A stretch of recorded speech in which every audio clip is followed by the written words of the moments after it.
नारायण नारायण। आज हम पढ़ रहे हैं श्री राम धर्म सेतु संरक्षक, चतुर्थ प्रवचन।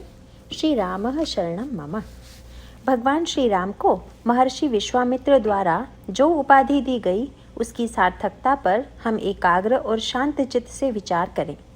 नगर दर्शन के प्रसंग में महर्षि ने श्री राम को धर्म सेतु के संरक्षक की उपाधि दी।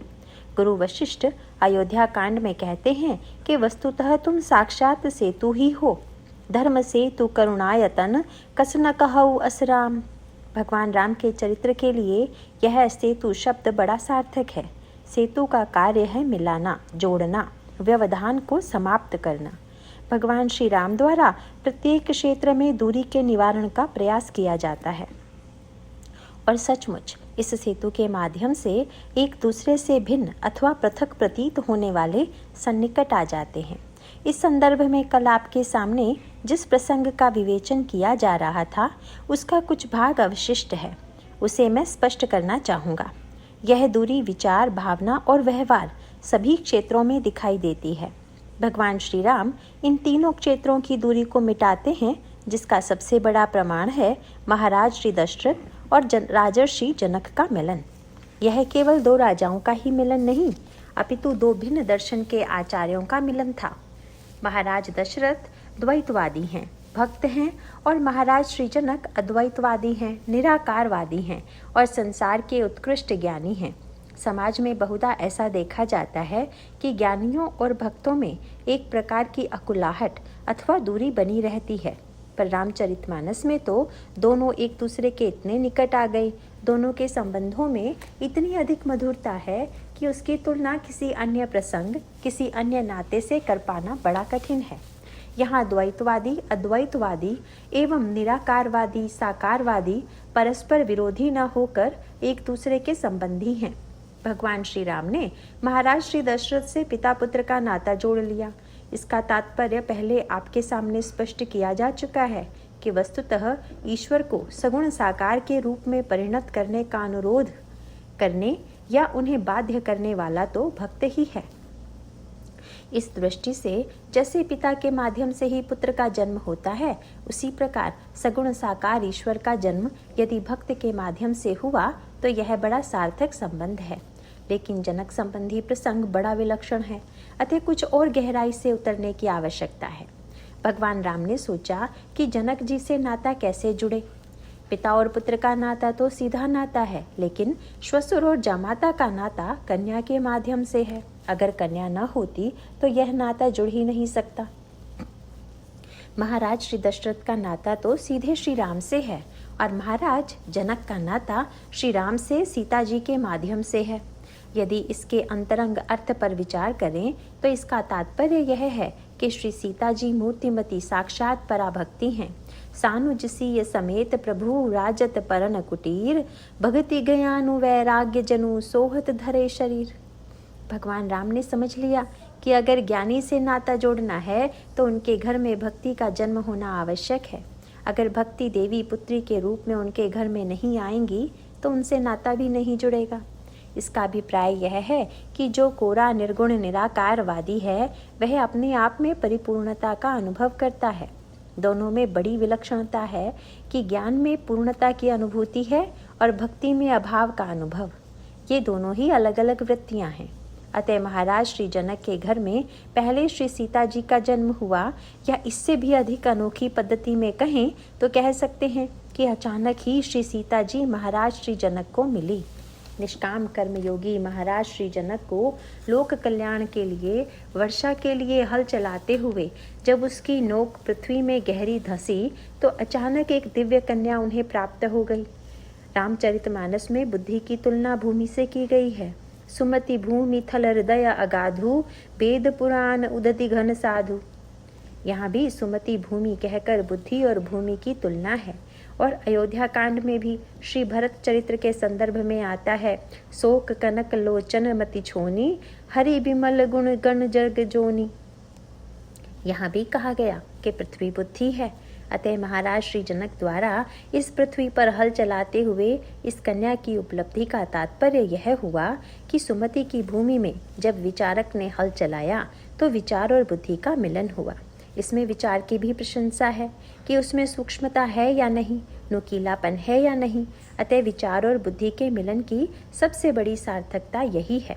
वैसे तो बहुत से लोग हल चलाते हैं और हल चलाना कर्म का प्रतीक है, पर हम लोग हल चलाते हुए पृथ्वी से कुछ न कुछ चाहते हैं।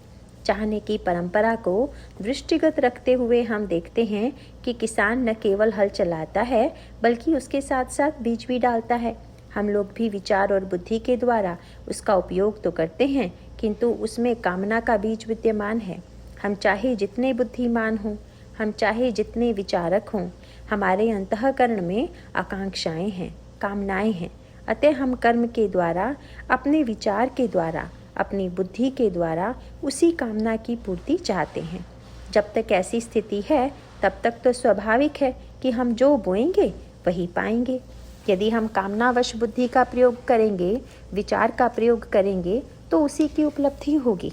महाराज श्री जनक के अंतःकरण में तो पूरी तरह से निष्कामता है, वे पूर्ण काम हैं और उनके अंतःकरण में कुछ भी पाने की इच्छा नहीं है। किंतु श्री रामचरितमानस की मधुर मान्यता है कि जिसे कुछ भी पाने की इच्छा नहीं थी, उसे अचानक मिल गई श्री सीता। इसका अभिप्राय यह है कि जो पूर्ण काम, निष्काम महापुरुष है, यदि उनके जीवन में भी वे भले ही भक्ति की आवश्यकता का अनुभव न करें, भक्ति का जन्म हो जाना ही विचार और बुद्धि की सबसे बड़ी सार्थकता है। निष्कामता की चरम परिणति जीवन में भक्ति का प्रादुर्भाव हो जाना, भक्ति देवी का उदय हो जाना है। और इस प्रकार महाराज श्री जनक के चरित्र में श्री सीता का प्राकट्य मानो निष्कामता और विचार की पराकाष्ठा में भक्ति की उपलब्धि है। इसीलिए कहा जा सकता है कि संसार में जो सकाम व्यक्ति है, वे तो कामना की पूर्ति के लिए भक्ति का आश्रय लेते हैं, पर जिनके अंतःकरण में निष्कामता है, जो महान विचारक हैं, उनके जीवन में भक्ति की अपेक्षा है या नहीं? इसका उत्तर रामचरितमानस में यह दिया गया है कि भक्ति के द्वारा रसमयता की वृद्धि जिस विचारक के जीवन में हो जाएगी, भक्ति के अभाव में वह दिव्य रसमयता नहीं आ सकती। गोस्वामी जी ने उत्तरकांड में कहा है कि ज्ञान के द्वारा मुक्ति तो प्राप्त हो जाती है, पर मुक्ति सुख बिना भक्ति के नहीं मिलता। उन्होंने इन दोनों में विभाजन प्रस्तुत किया है, मुक्ति में और मुक्ति सुख में। ज्ञान दीपक और भक्ति महिमा के प्रसंग में वे कहते हैं, जिमि थल बिनु जल रही न सकाई, कोटि भांति को करई उपाय, तथा मोक्ष सुख सुनु खगराई, रही न सकई हरि भगति बिहाई। जैसे हम जल चाहते हैं, लेकिन जल का टिकना तो पृथ्वी पर निर्भर है, किंतु बिना किसी आधार के जल कैसे टिकेगा? अतः गोस्वामी जी कहते हैं कि यह मोक्ष सुख मानो जल के समान है और भक्ति उसका आधार है, और भक्ति के द्वारा ही मोक्ष सुख की अनुभूति होती है। इसीलिए किसी वस्तु का होना और बात है और उस वस्तु के होने के सुख की अनुभूति और बात है। यह बात तो प्रत्यक्ष भी दिखाई देती है। मान लीजिए किसी व्यक्ति के पास हीरा है, पर हीरा होने का जो सुख है, उसकी अनुभूति के लिए व्यक्ति के लिए आवश्यक क्या है? उसको हीरे के विषय में यह ज्ञात हो कि यह हीरा है, और हीरा होने के ज्ञान से उसकी मानसिक दरिद्रता दूर हो जाएगी। लेकिन व्यवहारिक दरिद्रता कब दूर होगी? गोस्वामी जी ने विनय पत्रिका में एक बड़ा सार्थक दृष्टांत दिया कि जैसे कोई व्यक्ति दरिद्रता के कष्ट से संत्रस्त है और दरिद्रता के संकट से संत्रस्त व्यक्ति के पास एक चमकीला टुकड़ा पड़ा हुआ है, जिसे वह भूल से कांच माने बैठा है, किंतु किसी चतुर जोहरी या पारखी ने बता दिया कि यह हीरा है। जब तक उसको यह ज्ञात नहीं था, तब तक वह अपने को दरिद्र मानता था, किंतु जब उसे ज्ञान हो गया तो उसके मन का यह भ्रम मिट गया कि मैं दरिद्र हूँ। लेकिन उक्त भ्रम मिट जाने के बाद भी क्या उसकी भूख मिट गई? हीरे के ज्ञान से मानसिक दरिद्रता तो मिट जाएगी, पर पेट की क्षुधा थोड़े ही शांत होगी। तब उसे उस रत्न का मूल्य प्रकट करना पड़ेगा। वह उस रत्न को लेकर बाजार जाएगा और उसके माध्यम से उसका मूल्य प्राप्त करेगा, और मूल्य के माध्यम से वस्तु ले आएगा, और जब वस्तु ले आएगा तो उसकी क्षुधा की शांति होगी।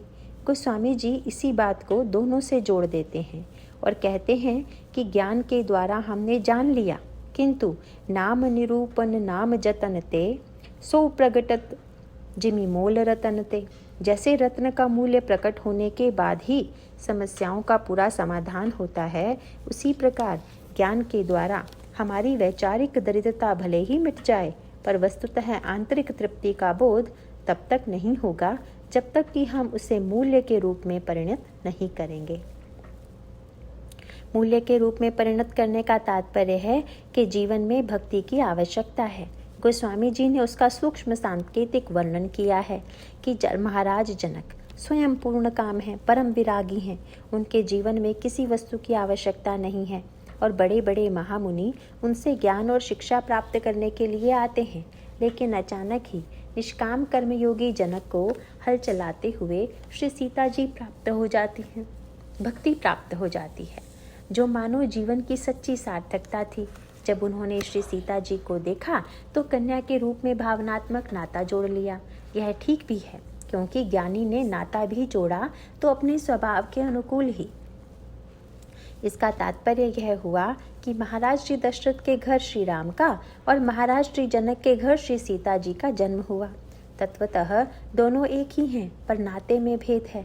महाराज श्री दशरथ और श्री राम का पिता और पुत्र का नाता है तथा जनक और श्री सीता जी का पिता और पुत्री का भावनात्मक नाता है। दोनों नातों में अंतर यह है कि पिता और पुत्र के नाते में कुछ न कुछ स्वार्थ और कामना तो बनी ही हुई है। पिता पुत्र से स्नेह करता है तो उसके मन में यह भरोसा रहता है कि जब मैं बूढ़ा हो जाऊंगा तो भविष्य में पुत्र मेरी सेवा करेगा। लेकिन इसीलिए वहाँ कुछ न कुछ पाने की आकांक्षा है, किंतु पिता और पुत्री के नाते में तो देना ही देना है, पाना नहीं। अतः रामायण में यहाँ सचमुच सकामता और निष्कामता का भी मिलन हो गया। दशरथ सकाम है और जनक निष्काम है। कोई कह सकता है कि जीवन में कर्म तो बिना कामना के हो ही नहीं सकता, और कुछ लोग कहते हैं कि जब तक व्यक्ति के जीवन में निष्कामता नहीं आएगी तब तक धन्यता नहीं आ सकती। अतः यह सकामता ठीक है या निष्कामता? यह सकामता और निष्कामता मानो नदी के दो किनारे हैं और सेतु बनाकर भगवान ने दोनों को जोड़ दिया। सकामता बहुत अच्छी है, होनी भी चाहिए, क्योंकि कामना नहीं होगी तो काम कैसे बनेगा। महाराज दशरथ में कामना है और उस कामना का ही तो यह परिणाम राम जन्म के रूप में हुआ। कामना अर्थात हमारी इच्छाओं की पूर्ति। कामना करते हुए हमको बार बार यह अनुभव होगा कि जिस वस्तु की हम कामना कर रहे हैं वह हमें मिलती जा रही है, लेकिन संतोष न होने पर तो हमारी कामना और बढ़ेगी, और कामना का बढ़ना ही तो भक्ति है। इसीलिए गोस्वामी जी ने पूरे रामचरितमानस की रचना के बाद भगवान से कहा कि प्रभु अब दीजिए वरदान। कैसा वरदान? भक्ति का वरदान दीजिए। इस पर भगवान ने पूछा कि कैसी भक्ति चाहते हो, भरत की तरह या लक्ष्मण की तरह अथवा हनुमान की तरह? गोस्वामी जी ने प्रणाम किया और कहा कि प्रभु क्या ये बड़े बड़े नाम लेने का साहस मैं कर सकता हूँ? मैं किस मुंह से बोलूं कि भरत जी के समान, लक्ष्मण जी के समान या हनुमान जी के समान भक्ति दीजिए? तो फिर तुम किस प्रकार की भक्ति चाहते हो? और गोस्वामी जी तुरंत क्या अनोखी बात कहते हैं, कामी ही नारी पियारी जिमी। कितना सुंदर चुनाव है। सकामता निंदनीय क्यों है? कामी व्यक्ति सौंदर्य की उपासना करता है, तो गोस्वामी जी उलटकर कहते हैं कि यही सौंदर्य की प्यास क्या श्री राम के सौंदर्य को खोजने का कारण नहीं बन सकती? हम कामना की निंदा कैसे करें? जो कामना अंततोगत्वा हमें ईश्वर के पास पहुंचा सकती है, ईश्वर की खोज की दिशा में ले जा सकती है, वह निंदनीय नहीं है।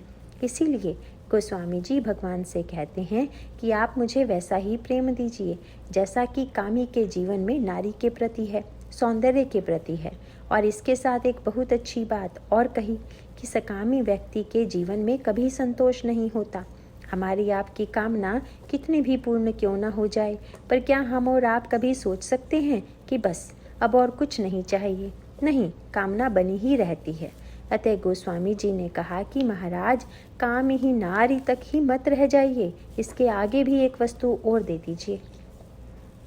काम ही नारी पियारी जिमी, लोभ ही प्रिय जिमी दाम, तिमी रघुनाथ निरंतर प्रिय लागहूँ मोहि राम। इसका अभिप्राय यह है कि जब तक मैं आपको पा नहीं लेता तब तक मेरी वृत्ति कामी जैसी बनी रहे। वे तो स्वयं भी अनुभवी थे, सौंदर्य के परम उपासक, अत्यंत आसक्त। इसीलिए उन्होंने कहा कि महाराज ऐसा हो सकता है कि अभीष्ट वस्तु पाने के बाद कामी में शायद उतनी उमंग न रह जाए, उतनी आसक्ति न रह जाए, लेकिन यह गुण तो लोभी में ही है कि जितना चाहे धन मिल जाए उसे संतोष नहीं होता। अतः मैं चाहता हूँ कि जब तक आप न मिलें तब तक मेरी वृत्ति कामी जैसी रहे और जब आप मिल जाएं तो लोभी जैसी रहे। इस तरह गोस्वामी जी ने कामना और लोभ को एक नया रूप दे दिया। उन्होंने कहा कि लोभी होना बुरा नहीं है। अगर लोभ करते करते ईश्वर का लोभ हो गया, अगर कामना होते होते ईश्वर की कामना हो गई तो यह सर्वथा वांछनीय है। अंततः वहाँ पहुँचे बिना तो संतोष होगा नहीं, और यही हुआ भी। महाराज मनु ने सारा साम्राज्य पा लिया पर संतोष नहीं हुआ। वही तो मूल रूप में दशरथ हैं। जब भगवान राम उनके सामने आकर खड़े हुए तो उन्होंने मुस्कुराकर मनु से कहा, जो वर मांगना हो मांगो, मांगो मांगो। यह तो मांगने की बात सकाम से कही जा सकती है। महाराज जनक से थोड़े ही भगवान राम ने कहा कि मांगो। महाराज दशरथ जो मनु हैं उनसे कहते हैं कि मांगो। पहले भी कहा मांगू मांगू बरु। जो सकाम है तो भगवान कहेंगे मांगो। इस पर उन्होंने कहा कि महाराज आप क्या देंगे? भगवान ने कहा कि जो मांगोगे वही दे देंगे। अंतर इतना ही है कि हम लोग सकाम हैं पर उतने चतुर सकाम नहीं जितने के मनु थे। इसीलिए मनु ने सोचा कि भगवान से दान मांगे या दानी को ही मांग ले। दान मांगूंगा तो सीमा होगी और यदि उन्हीं को मांग लूँगा तो फिर बार बार नहीं मांगना पड़ेगा। अतः उन्होंने कहा कि महाराज अब आपसे क्या मांगूं? मैं आपसे आपको ही मांगता हूँ। इस तरह सकामता की चरम सार्थकता, चरम परिपूर्णता मनु और दशरथ में है। यहाँ भी भगवान राम सामने हैं और जनक है निष्काम। यदि कोई कहे कि सकामता ही चाहिए, निष्कामता नहीं चाहिए, तो फिर धारा का वही एक पक्ष हो गया। अतः निष्कामता का दूसरा पक्ष है जनक, निष्काम जनक। भगवान राम ने पहले सीता जी को उनके घर में भेज दिया और भक्ति को भेज देने के बाद स्वयं भी पहुंच गए। वहाँ पहुंचकर बोले कि भाई निष्काम है तो लेने में संकोच है, पर देने में तो संकोच नहीं है ना। मैं तो लेने आया हूँ, दान ग्रहण करने के लिए आ गया हूँ। ऐसे महान लोग हैं दोनों, और मानो भगवान ने दोनों को निमंत्रण दे दिया। सकाम हो तो मांगो और निष्काम हो तो मुझे दो। इन दोनों को मिला दो ना, मुझसे दोनों नाता जोड़ लो। अगर लेना है तो ईश्वर से लेंगे और देना है तो उसी को देंगे, समर्पण भी उसी के प्रति करेंगे। तो उनके घर में श्री सीता जी का जन्म तो भक्ति का प्राकट्य था, इन्हें जोड़ने का। इस सेतु के द्वारा नाता जोड़ने की एक अनोखी पद्धति निकाल ली गई। पिता पुत्री का नाता अर्थात निष्कामता का नाता, जहाँ देना है, लेना कुछ नहीं। महाराज श्री जनक के घर में जब श्री सीता जी का जन्म हो गया तो फिर कहना ही क्या। ज्ञानी के जीवन में यदि कहीं भक्ति आ जाए तो फिर उससे बढ़कर और क्या हो सकता है। भगवान तो स्वयं कहते हैं कि मेरे 4 प्रकार के भक्त हैं, जिनमें ज्ञानी प्रभु ही विशेष प्यारा। केवल ज्ञानी होने के कारण तो रामचरितमानस में उसकी आलोचना की गई है, पर ज्ञान के साथ साथ जिसके जीवन में भक्ति रस की परिपूर्णता है, वह तो मानो महाराज श्री जनक के समान धन्य हो गया। इसीलिए रामचरितमानस में कहा गया कि संसार तो केवल इतना ही जानता है कि जनक योगी हैं, और बहिरंग दृष्टि से देखने वालों को शायद लगता था कि ये तो व्यवहार में हम लोगों के समान ही भोगी हैं। किंतु गोस्वामी जी ने कहा कि अंत में पता चला कि ये तो भीतर से कुछ और भी हैं। प्रणवहु परिजन सहित विदेहु, जाहि राम पद गूढ़ स्नेहु, जोग भोग मह राख्यउ गोई, राम बिलोकत प्रगटेउ सोई। बस श्री सीता जी के प्राकट्य का फल यह हुआ कि महाराज दशरथ को निमंत्रण देकर श्री राम को बुलाना पड़ा। इसका अभिप्राय है कि जब हम किसी से कुछ चाहेंगे तो उसे सम्मान देना ही होगा। महाराज श्री जनक निष्काम हैं और उनके घर में भक्ति देवी का प्राकट्य हो चुका है, किंतु उन्होंने भगवान राम को कोई निमंत्रण पत्र नहीं भेजा और बिना निमंत्रण के ही ईश्वर चला आया। यह तो सबसे बड़ी सार्थकता है, और इसका अभिप्राय यह है कि जहाँ जीवन में निष्कामता और भक्ति का दिव्य उदय हो गया, वहाँ ईश्वर को बुलाने की आवश्यकता नहीं है, ईश्वर स्वयं सामने आ जाता है। इसीलिए जनकपुर में तो यह चर्चा का विषय ही बन गया। श्री राम से सगुण साकार ईश्वर से नाता जोड़ने की माध्यम है सीता। अगर श्री सीता जी नहीं हैं तो नाता नहीं जुड़ेगा। जब श्री सीता जी प्राप्त हो गई तो फिर नाता इतना दृढ़ हो गया कि जनकपुर वासिनी स्त्रियों में भी चर्चा चलने लगी। विवाह के समाचार से जनकपुर में बड़ा आनंद छा गया। पर उसके साथ साथ यह भी चर्चा होने लगी कि विवाह के बाद विदाई भी तो हो जाएगी, वियोग भी तो हो जाएगा, तब तो बड़ा दुख होगा। ईश्वर को एक बार पाने के बाद खो देना पड़े, ईश्वर जीवन में निकट आ जाए और फिर दूर चला जाए, यह तो बड़ा कष्टपूर्ण है। किंतु चतुर सखी कहती है कि घबराने की बात नहीं, यदि एक बार चले जाएंगे तो सदा के लिए थोड़े ही चले जाएंगे। अब यहाँ मुक्ति रस के साथ साथ भक्ति रस भी मिल गया, यही सदा मिलन है, तो यह ज्ञान की परंपरा है। पर भक्ति की विलक्षण परंपरा यह है कि मिलन वियोग का रस एक साथ मिले। भक्त माने जहाँ मिलन और वियोग दोनों हैं। इसके लिए संत परंपरा में बड़ा प्रसिद्ध प्रतीक है। कहा जाता है कि सारस जोड़े के रूप में ही रहता है, और दूसरा प्रतीक पक्षी चकवा चकई हैं, जो रात्रि के समय अलग हो जाते हैं। वृंदावन के प्रसिद्ध संत की कल्पना के अनुसार दोनों एक दिन कहीं मिल गए और एक दूसरे को फटकारने लगे। सारस ने चक्रवाक से कहा कि तुम व्यर्थ ही प्रेमी का नाम धारण किए हुए हो, तुम तो वस्तुतः प्रेमियों में कलंक हो। तुम्हारा यदि चक्रवाकी के प्रति सच्चा प्रेम होता तो उसके वियोग में क्या तुम जीवित रहते? अरे वियोग में जीवित रहकर तुमने सिद्ध कर दिया कि तुम्हारा यह प्रिया पुकारना केवल शाब्दिक है, हार्दिक नहीं। हमें देखो, जो वियोग होते ही प्राण छोड़ देते हैं। इस पर वे संत कहते हैं, चक्रवाक ने उत्तर देते हुए सारस से कहा कि तुम्हारे अंतःकरण में प्रीति का कोई अर्थ ही नहीं है, क्योंकि तुमने मिलन का ही सुख जाना और वियोग होते ही कायरता का परिचय दिए। हमें देखो, जो निरंतर जीवित रहकर विरह की पीड़ा को झेलकर भी प्रिय की स्मृति में डूबे हुए हैं। फिर प्रश्न उठा कि यह जो भक्ति रस है वह मिलन रस है या विरह रस? तो संत ने उसे बड़ा सुंदर नाम दिया और कहा कि संसार में जैसा मिलन विरह होता है, भक्ति में वैसा नहीं होता। भक्ति में हित हरिबंस विचार मिलन विरह बिन, निकट कंत नित रहत मरम तह जाने सारस। कभी कभी थोड़ी दूरी भी बननी चाहिए, वियोग होना चाहिए, क्योंकि वियोग के द्वारा व्याकुलता, मिलन की आकांक्षा उत्पन्न होती है। इसीलिए भक्ति का रस है मिलन विरह रस।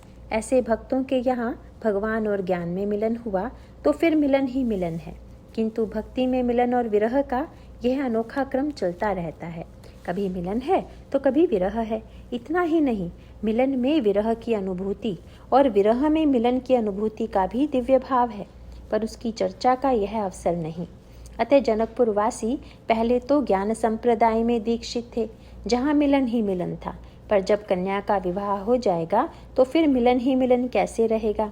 तब तो कन्या को वर के साथ विदा करना ही पड़ेगा, क्योंकि दूल्हा ससुराल में थोड़े ही रहेगा, उसे तो घर जाना ही होगा।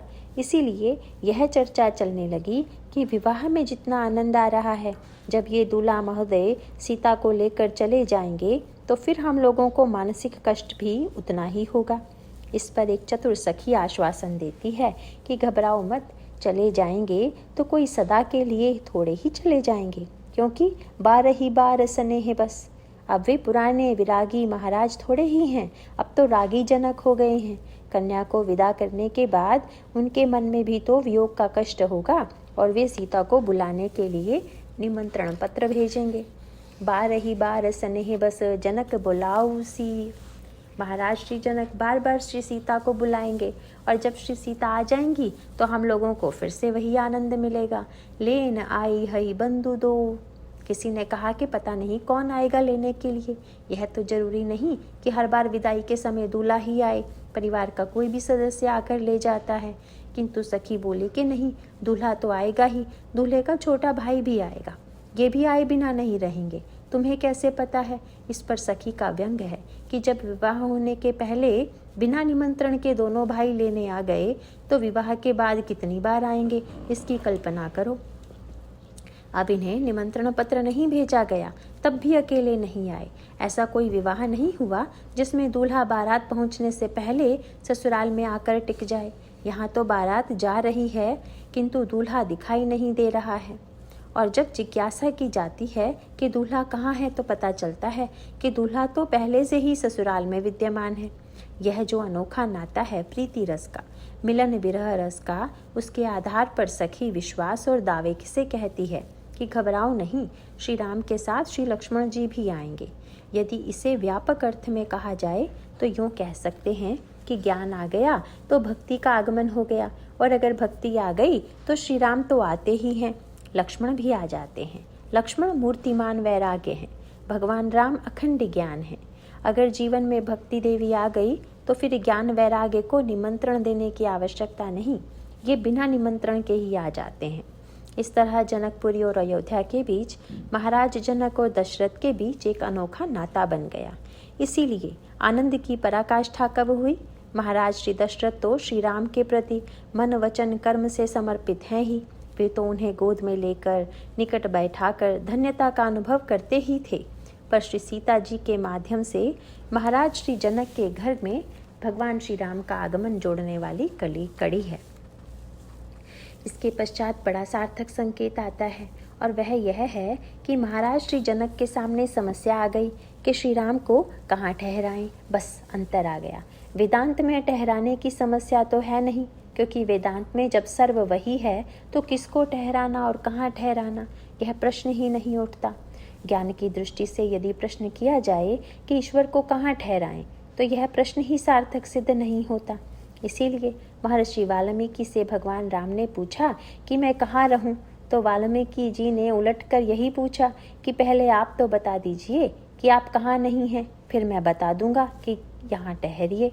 पूछे हूँ मोही की रहूं कहाँ, मैं पूछत सकुचाओ, जहाँ न हो तह देहु कही, तुम ही दिखाओ उठाओ। गोस्वामी जी ने कहा कि महाराज श्री जनक ने जब विश्वामित्र के साथ श्री राम और लक्ष्मण को देखा तो उन्हें चिंता हुई कि इन दोनों को कहाँ ठहराऊं, और ठहराने की इस चिंता के संदर्भ में गोस्वामी जी ने बड़ा सार्थक शब्द लिखा, जिसका अभिप्राय है कि निर्गुण निराकार ब्रह्म तो सर्वव्यापक है, पर जब वह सगुण साकार ईश्वर हो गया तो यह उसे सर्वव्यापक के स्थान पर एक देशीय बनाना है। इन दोनों के सामंजस्य पर आप विचार करके देख लीजिए। जो सर्वव्यापक है उसे एक देशीय बनाए बिना क्या जीवन में परिपूर्णता आ पाएगी? अगर ईश्वर को केवल एक देशीय माने तो ईश्वर अपूर्ण हो जाएगा।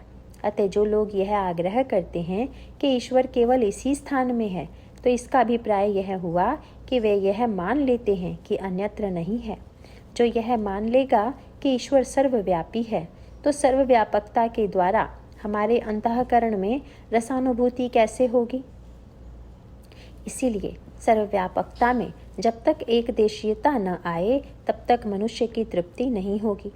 उदाहरण के लिए लीजिए, किसी व्यक्ति ने आपको आधा गिलास जल दे दिया, पर इतना सा जल पीने के बाद भी आपकी प्यास नहीं बुझेगी। किंतु यदि कोई आपको दिव्य सरोवर के किनारे पर ले जाकर खड़ा कर दे, जिसमें बड़ा ही स्वच्छ जल लहरा रहा है, तो क्या आप आनंदित हो जाएंगे? क्योंकि यह दिखलाई देने लगा कि अरे, इस सरोवर में तो इतना जल है कि अतृप्ति का प्रश्न ही नहीं है। यह जान लेने पर भी कि इस सरोवर में बहुत जल है, तो भी पीते समय अंततः आपको गिलास में चुल्लू में ही लाना पड़ेगा और कोई उपाय नहीं है। इसका अभिप्राय है कि ईश्वर को सर्वदेशीय जान लेने के बाद भी, सर्वव्यापक जान लेने के बाद भी, जब तक उसे एक देशीय नहीं बनाएंगे तब तक तृप्ति नहीं होगी। इसीलिए सर्वव्यापक को ठहराने के लिए भी घर अवश्य बनवाइए, मंदिर जरूर बनवाइए। इससे अंतर पड़ जाता है, न कि ईश्वर सर्वव्यापक है तो आपके घर में भी है, सड़क पर भी है, सर्वत्र है, किंतु आपको सर्वत्र ईश्वर की याद तो नहीं आ पाती। जब आप मंदिर में जाते हैं तो वहाँ दर्शन करते ही आपको ईश्वर की स्मृति आ गई। ईश्वर था तो सर्वत्र, पर सर्वत्र स्मृति नहीं आई और जीवन में आनंद का अनुभव नहीं हुआ। जहाँ जाकर हमको आनंद का अनुभव हुआ वहीं तो आनंद है। फिर भले ही ईश्वर एक देशीय दिखाई दे रहा हो, एक व्यक्ति के रूप में दिखाई दे रहा हो। अतः सर्वदेशीय को एक देशीय बना लेना यह तृप्ति के लिए आवश्यक है। यही सर्वत्र होता है। वृक्ष विशाल होता है किंतु उसका रस सिमट कर आ जाता है फल में। आम का वृक्ष कितना बड़ा होता है, लेकिन अंत में आम का फल निकलेगा आम के वृक्ष से, और खाने वाले को फल चाहिए, वृक्ष नहीं। वृक्ष के बाद उसमें जो नन्हा सा फल है वह वृक्ष की तुलना में बहुत छोटा है, लेकिन जितना रस सिमट कर फल में आ गया उतना तो वृक्ष में भी नहीं होता। कोई कह सकता है कि भाई बात तो माननी पड़ती है कि वृक्ष से तृप्ति नहीं होती, तृप्ति तो फल से ही होगी। पर फल है तो छोटा। उत्तर में कहा गया कि लगता ही छोटा है, क्योंकि जब रस चूस लेंगे तो उसमें जो गुठली है उसी में आम का वृक्ष भी छिपा हुआ है। वह गुठली लगा देंगे तो आम का नया वृक्ष भी निकल आएगा, घबराइए नहीं। अतः उसकी सर्वव्यापकता आम के फल में आने पर भी ज्यों की त्यों बनी रही, बल्कि अधिक बनी रही। इसका अभिप्राय है कि फल में आपको तृप्ति का रस भी मिला और उसकी विशालता भी बनी रही, और विशालता सिमट कर इतने नन्हे से फल में आ सकती है, इसका ज्ञान भी हो गया। आप गुठली को मुट्ठी में लेने के बाद दावा कर सकते हैं कि हमारी मुट्ठी में तो आम का वृक्ष है और हजारों आम के फल हैं। सुनने वाला शायद इसे असंगत समझे, पर जब आप उसे दिखा देंगे कि वह बीज हमारे हाथ में विद्यमान है जो वृक्ष की सृष्टि करता है, और गणित करके देख लीजिए कि वृक्ष कितना बड़ा होता है और उसमें कितने फल लगेंगे, आपको लगेगा कि मेरी मुट्ठी में कितना बड़प्पन समाया हुआ है। इसीलिए ज्ञान के द्वारा उसकी व्यापकता जान लेने के बाद भी भक्त के द्वारा जब तक आप उसको एक देशीय नहीं बनाएंगे, सर्वव्यापक को जब तक मंदिर में और अपने घर में नहीं ठहराएंगे और जब तक हृदय में स्थान नहीं देंगे, तब तक जीवन में परिपूर्णता नहीं आएगी। इसीलिए महर्षि वाल्मीकि को भी पहले यह कहने के बाद कि ईश्वर तो सर्वत्र है, सर्वव्यापी है, अंत में भगवान राम से कहना पड़ा, सुनहु राम अब कहूँ निकेता, जहाँ बसऊ सिय लखन समेता। यहाँ भी यही संकेत है कि अकेले राम तो सर्वत्र रहते हैं, पर सीता जी और लक्ष्मण जी के साथ श्री राम सर्वत्र नहीं रहते। ये अकेले राम और श्री सीता जी एवं श्री लक्ष्मण के साथ राम में एक संकेतिक तत्व है। और आगे चलकर इस प्रसंग में रस की एक नई परंपरा, नई कड़ी जुड़ जाती है। निर्गुण निराकार सर्वव्यापक जो ब्रह्म है, उसमें राग का भी अभाव है और रोष का भी अभाव है। राग का कितना अभाव है इसका पता इसी बात से चलता है कि संसार में इतने व्यक्ति हैं और सबके हृदय में वह बैठा हुआ है, पर हम चाहे रोएं, चाहे हंसे, चाहे दुखी हों, चाहे रोगग्रस्त हों, चाहे स्वस्थ हों, उस पर कोई प्रभाव नहीं पड़ता।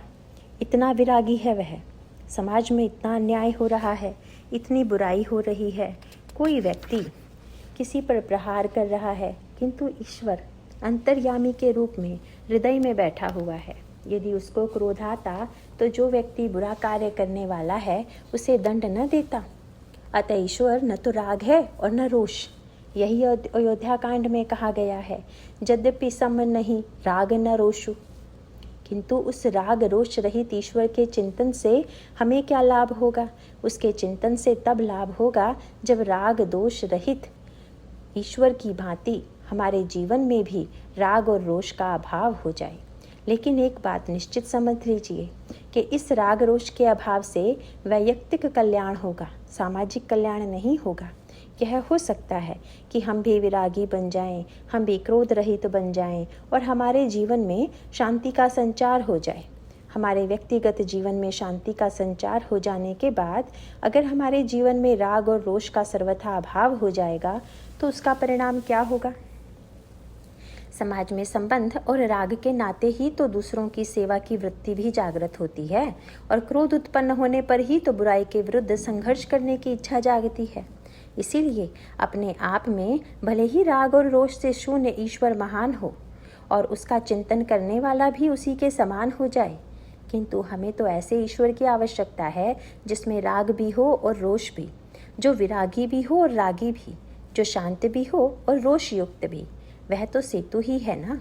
अतः वह तो दोनों को जोड़े ही रहेगा, जिसमें दोनों हों, क्योंकि राग होगा तो हमारे प्रति संबंध की अनुभूति होगी और रोष होगा तो बुराई को मिटाने का संकल्प आएगा। अतः भगवान राम के साथ दोनों रहते हैं, लक्ष्मण जी और सीता जी, और दोनों के दो काम हैं।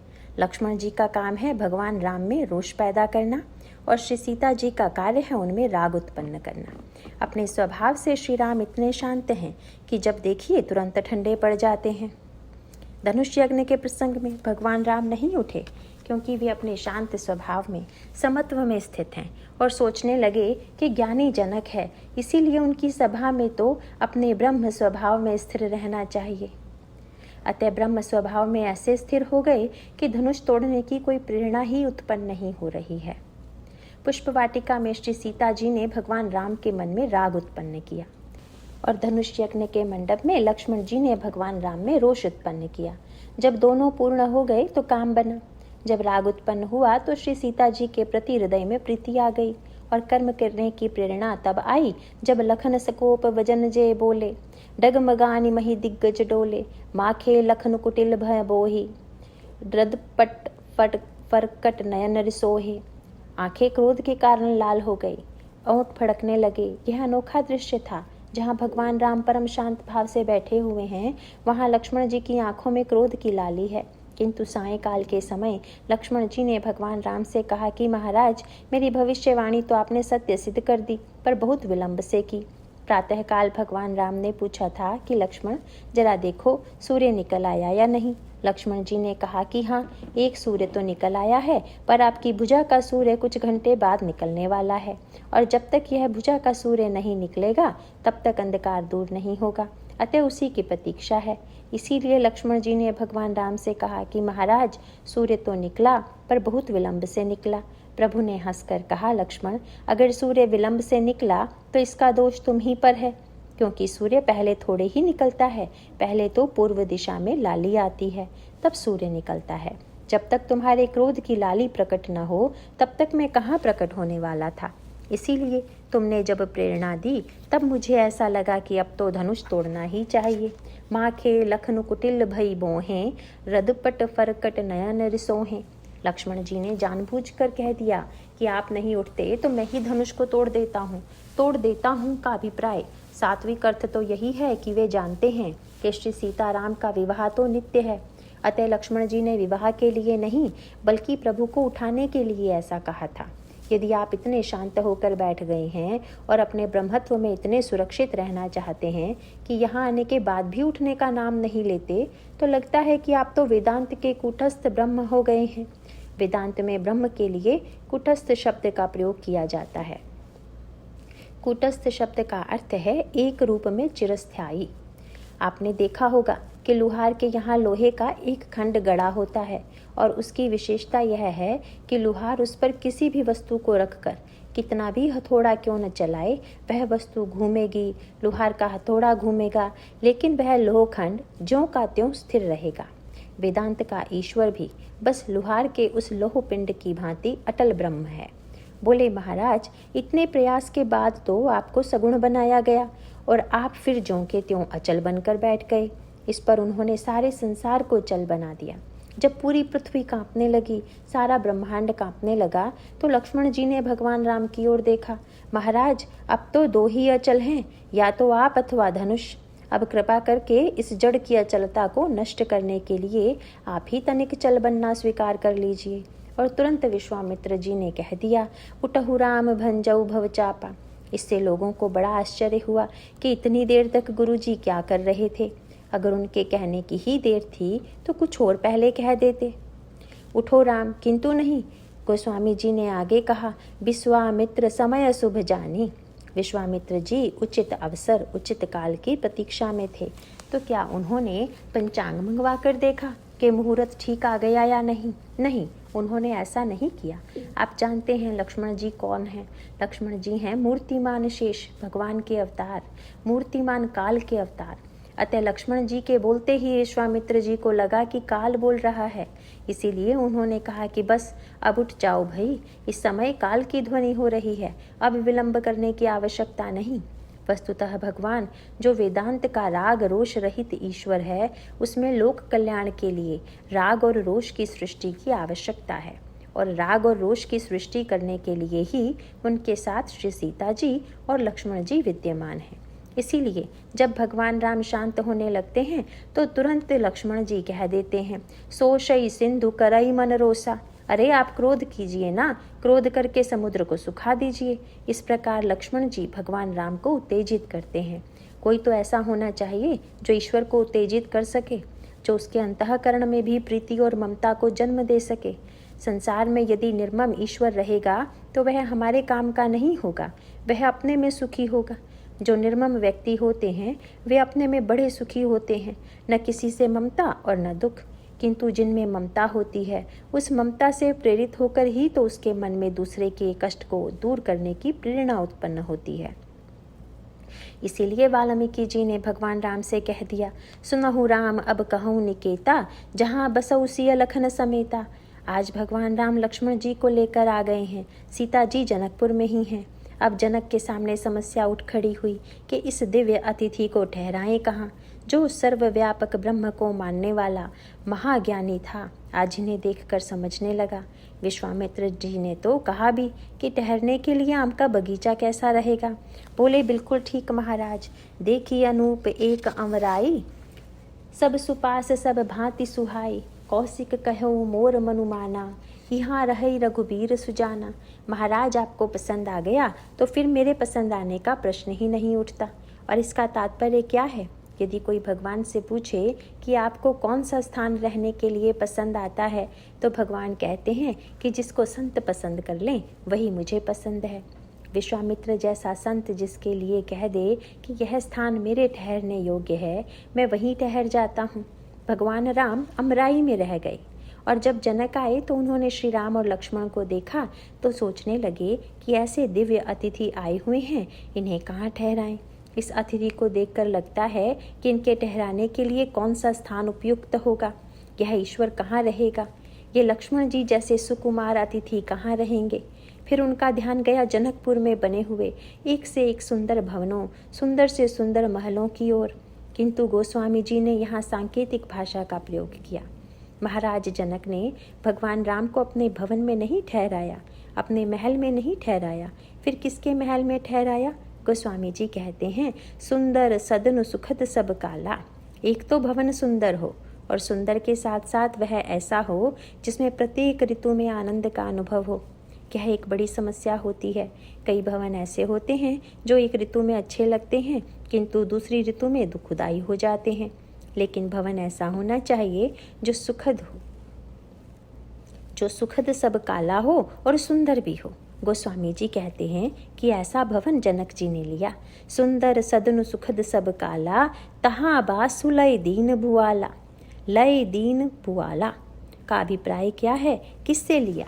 तो गोस्वामी जी यहाँ सुंदर सदनु शब्दों का प्रयोग करते हैं और यह सुंदर सदन इस अर्थ में है कि भवन सुंदर था और जैसे भवनों के अलग अलग नाम होते हैं वैसे ही नाम की दृष्टि से भी यह सुंदर सदन था। अतः भगवान राम सुंदर सदन में ठहराए गए। यह सुंदर सदन किसका था? गोस्वामी जी ने कहा, सिय निवास सुंदर सदन, शोभा किमि कही जाति। श्री सीता जी का निवास स्थान ही सुंदर सदन है। इसका तात्पर्य यह है कि जहाँ भक्ति देवी हैं वहीं सौंदर्य है और वहीं सार्वकालिक सुख है। भक्ति के बिना सौंदर्य नहीं, भक्ति के बिना शाश्वत सुख नहीं। जनक जी को अंत में ऐसा लगा कि जानकी तो मेरे घर में आ जाए और उनके भवन में श्री राम लक्ष्मण को ठहरा दिया जाए। संत मंडली सहित भगवान राम और लक्ष्मण को श्री सीता जी का भवन लेकर ठहरा दिया गया। इसका अभिप्राय है कि ईश्वर वहीं निवास करता है, संत वहीं निवास करते हैं जहाँ भक्ति की परिपूर्णता है। इसके बाद जो अनोखी बात, जो अद्भुत मिलन होता है, जहाँ भक्ति देवी के द्वारा श्री राम में राग की सृष्टि की गई, वह कौन सा प्रसंग है? वह पुष्प वाटिका प्रसंग है। और उस पुष्प वाटिका के प्रसंग में भी भगवान राम का सेतु चरित्र ही दिखाई देता है। सेतु चरित्र का तात्पर्य क्या है? एक अनोखी बात आप साहित्य में पाते हैं। साहित्य में शांत रस और श्रृंगार रस परस्पर एक दूसरे के विरोधी हैं। यह बात समझ में आने वाली भी है, दिखाई भी यही देता है कि जहाँ श्रृंगार रस का वर्णन है वहाँ पर शांत रस कैसा? शांत रस अद्वैत रस है और श्रृंगार रस द्वैत रस है। इसीलिए साहित्य में भी दो पक्ष हैं। कुछ लोग मानते हैं कि शांत रस सभी रसों में श्रेष्ठ है और कुछ लोग यह मानते हैं कि श्रेष्ठ रस राज श्रृंगार है। इन दोनों के पक्षधर कवि भी हुए हैं। अनेक काव्य ऐसे हैं जिनमें शांत रस की प्रधानता है और अनेक ऐसे ग्रंथ हैं जिनमें श्रृंगार रस की प्रधानता है। इसीलिए शांत रस या श्रृंगार रस में से किसे स्वीकार करें? यदि पुष्प वाटिका प्रसंग को आप पढ़ें तो गोस्वामी जी ने एक अनोखी बात संभव करके दिखा दी जो साहित्य में असंभव थी। पुष्प वाटिका में शांत रस और श्रृंगार रस का समन्वय है। पृष्ठभूमि है शांत रस की और आगे चलकर है श्रृंगार रस। ऐसा कभी देखा नहीं गया। गोस्वामी जी कहते हैं, समय जानि गुर आय सुपाई, लेन प्रसून चले दो भाई। गुरु की आज्ञा से पूजन के लिए फूल लेने जा रहे हैं। यहाँ शांत रस की पराकाष्ठा है और मध्य में श्रृंगार रस की चरम सीमा। अंत में गोस्वामी जी कहते हैं, हृदय सराहत सी लोनाई। यहाँ श्रृंगार रस है। हृदय में श्री सीता जी की सुंदरता का चिंतन कर रहे हैं और गुरु समीप गवने दो भाई। फिर श्रृंगार रस शांत रस की सीमा में प्रवेश कर रहा है और वहां जाकर राम कहा सबु कौसक पाही। आज तक आपने ऐसा श्रृंगार रस नहीं देखा होगा जिसका वर्णन गुरु के सामने किया जा सके। कोई अपने से बड़ों के सामने जाकर अपने अंतःकरण के श्रृंगार की चर्चा नहीं करेगा, पर गोस्वामी जी ने शांत रस और श्रृंगार रस को मिलाकर एक अद्भुत रस की सृष्टि की। भगवान राम एक और तो शांत रस के प्रतीक के रूप में गुरु विश्वामित्र के आदेश से जाते हैं और उनके समक्ष अपने हृदय की सारी भावनाओं को प्रकट कर देते हैं, और दूसरी ओर भगवान श्री राम के अंतःकरण में जिस दिव्य राग और श्रृंगार का उदय हुआ वह भी पुष्प वाटिका का एक अनोखा प्रसंग है। गोस्वामी जी को इन दोनों का मिलन अभीष्ट है, अतः उनके संदर्भ में कहें तो यूँ कह सकते हैं, शंकर जी कैलाश पर्वत पर बैठे हुए हैं। गोस्वामी जी से पूछा गया कि शंकर जी कैसे लगते हैं। गोस्वामी जी ने कहा, बैठे सोह काम रिपु कैसे, धरे शरीरु शांत रसु जैसे। शंकर जी ऐसे लग रहे हैं मानो मूर्तिमान शांत रस हों। भगवान राम और श्री भरत जी का मिलन हुआ तो तुलसीदास जी से पूछा गया कि श्री राम कैसे प्रतीत हो रहे हैं, भरत कैसे लग रहे हैं। गोस्वामी जी ने कहा, जनु प्रेम अरु सिंगार तनु, धरी मिले बर सुषमा लही। भगवान राम मानो मूर्तिमान श्रृंगार हैं। शंकर और विष्णु का विरोध बहुत प्रसिद्ध माना जाता था, पर भगवान राम के संदर्भ में गोस्वामी जी का अभिप्राय क्या है? अगर भगवान राम और विष्णु एक दूसरे से मिलने वाले हैं, एक दूसरे से प्रीति करने वाले हैं, तो शांत रस और श्रृंगार रस को मिलाकर दोनों को एकत्र कर देना है।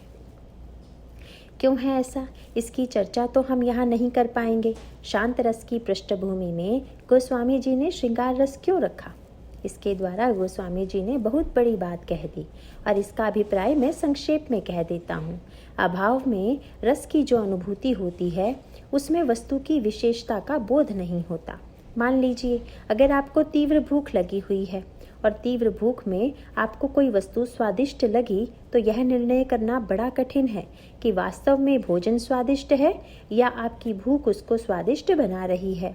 वस्तुतः संसार का जो श्रृंगार है वह अभाव मूलक श्रृंगार है। मन में अभाव की अनुभूति हो रही है और श्रृंगार में रस का बोध हो रहा है।